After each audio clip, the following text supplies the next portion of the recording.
Amaranantsika ny vaovao kosa ny akon'ny fanakatonana ny Oktoberfest moa izay tao ny lanonam-pamaranana izany tanterahana ny alakamisy teo amin'ny Jos Pub ary ny tena andro namaranana nateraka nanakatonana n'izay Oktoberfest izay dia ny 23 ny volana novambra teo izany hoe ny sabotsy alahady teo tetsy amin'ny parka Maria Masay.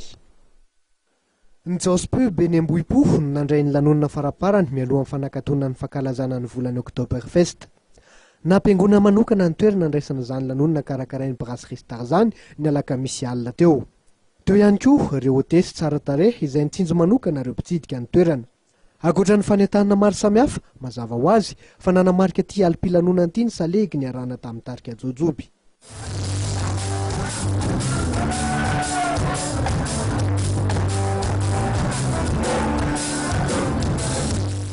Tao anaty lanonana sarotra donona kosa no nanakatonana ny fetiny Oktoberfest ny sabotsy sy alahady lasa teo teny amin'ny zaridainan'ny parc d'attraction teny Maria Masay.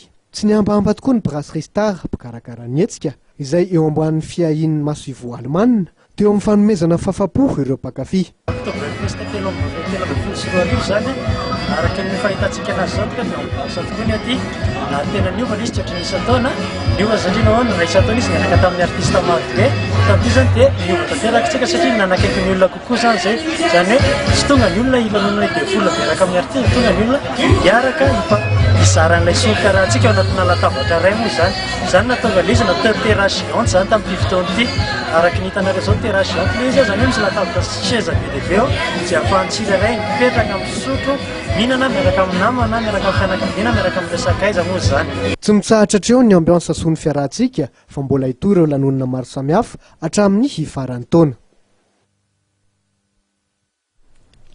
Tao anatin'ny fanadihadiana iny no mamarana ny amaranana ny vaovaontsika indray tompoko lahy sy tompoko vavy mankasitraka anao no naraka izany hatramin'ny farany mbola manome fotoanao raha mpitso amin'ny 8 ora indray ao anatin'ny fampalam-baovao amin'ny teny malagasy hatrany mandra-pioana tompoko.